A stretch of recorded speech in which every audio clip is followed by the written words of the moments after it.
آج کی ویڈیو میں ہم آپ کو بتائیں گے کہ پاکستانی کرنسی نوٹ پر جو تحریر لکھی ہوتی ہے کہ حامل حاضہ کو مطالبے پر ادا کرے گا، اس کا مطلب کیا ہے۔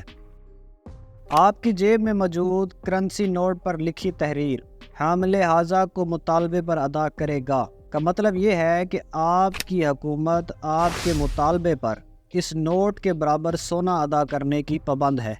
اگر آج ہی پاکستان کی کل آبادی اسٹیٹ بینک کو نوٹ واپس کر کے سونا لینا شروع کر دے تو صرف 20% نوٹ قابل استعمال ہوں گے، باقی 80% نوٹوں کی قیمت 13 روپے فی کلو ہے، کیونکہ باقی نوٹوں کا سونا موجود ہی نہیں، اس لیے ان کی قیمت وہی ہے جو ردی کوڑے کی ہوتی ہے۔ کیا آپ جانتے ہیں کہ حکومت پاکستان کو اپنی مرضی سے کرنسی جاری کرنے کا کوئی اختیار نہیں ہے۔ آپ کی جیب میں پڑا ہر کرنسی نوٹ ایک قرض ہے جو آپ کی حکومت نے اسٹیٹ بینک سے اس وعدے پر لیا ہے کہ وہ اس نوٹ کو سود سمیت واپس کرے گی۔ چونکہ کرنسی جاری کرنے کا اختیار ہی صرف اسٹیٹ بینک کے پاس ہے، اس لیے کرنسی نوٹ کی واپسی پر اسٹیٹ بینک کے حصے کے سود کا پیسہ بھی اسٹیٹ بینک ہی چھاپتا ہے اور اس پر دوبارہ سود لیا جاتا ہے۔ وہ سود واپس کرنے کے لیے دوبارہ نوٹ چھاپے جاتے ہیں اور دوبارہ ان پر سود لیا جاتا ہے۔ یہ سلسلہ کبھی ختم نہیں ہوتا۔ اسی وجہ سے ملک کا اندرونی قرضہ کبھی بھی کم یا ختم نہیں ہوا اور مہنگائی مسلسل بڑھتی رہی ہے۔ اسٹیٹ بینک آف پاکستان حکومت پاکستان کے ماتحت نہیں بلکہ ایک آزاد ادارہ ہے۔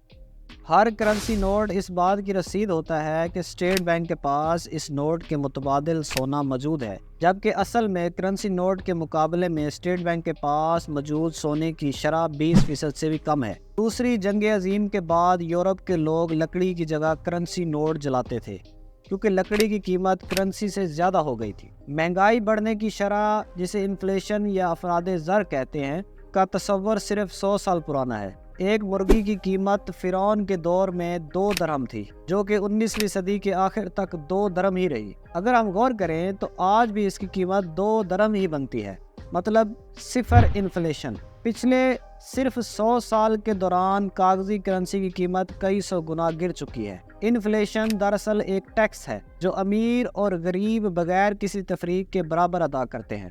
آج غربت اور افلاس کی سب سے بڑی وجہ ہی پیپر کرنسی اور اس پر دیا جانے والا سود ہے۔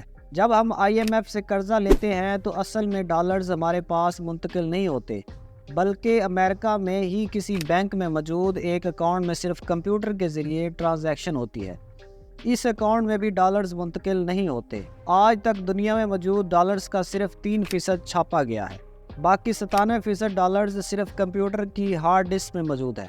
IMF کے چارٹر میں یہ بات تحریر ہے کہ کوئی ملک سونے اور چاندی کے سکے جاری نہیں کر سکتا۔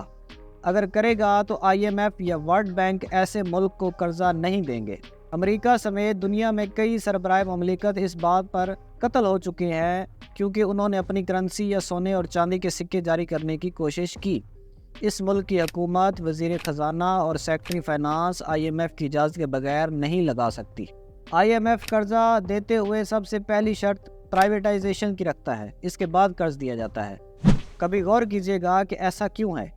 سعودی عرب اور ایران سمیت تمام پیٹرول برآمد کرنے والے ملک اس بات کے پابند ہیں کہ پیٹرول صرف ڈالر کے بدلے بیچا جائے گا، نہ کہ بیچنے یا خریدنے والے ملک کی کرنسی میں۔ انسانی تاریخ میں کبھی بھی اتنی بڑی تعداد میں لوگوں کو بیوقوف نہیں بنایا جا سکا۔ یہ انسان کی تاریخ کا سب سے بڑا فراڈ ہے۔ حضرت عیسیٰ علیہ السلام، جن کی نرم دلی کی مثالیں دی جاتی ہیں، انہوں نے بھی سود لینے والوں کی میزیں الٹ دی تھی اور ان کو ڈنڈے سے سبق سکھایا۔ سود ایک واحد لعنت ہے جس کے متعلق اللہ نے خود اعلان جنگ کیا ہے۔ آپ بتائیں کہ جنگ اگر اللہ سے ہے تو جیت کس کی ہوگی؟ ہمارے نبی کریم صلی اللہ علیہ وآلہ وسلم نے ہمیں دجال کے فتنوں سے ڈرایا تھا۔ دجال کا سب سے بڑا فتنہ اس وقت آپ کی جیب میں موجود ہے۔ امید ہے آج کی ویڈیو آپ کو پسند آئی ہوگی۔ اگر پسند آئی ہے تو چینل کو سبسکرائب کر دیں اور ویڈیو کو شیئر کر دیں۔ تو ملتے ہیں اگلی ویڈیو میں، تب تک کے لیے آپ اپنا بہت سارا خیال رکھیے گا۔ اللہ حافظ۔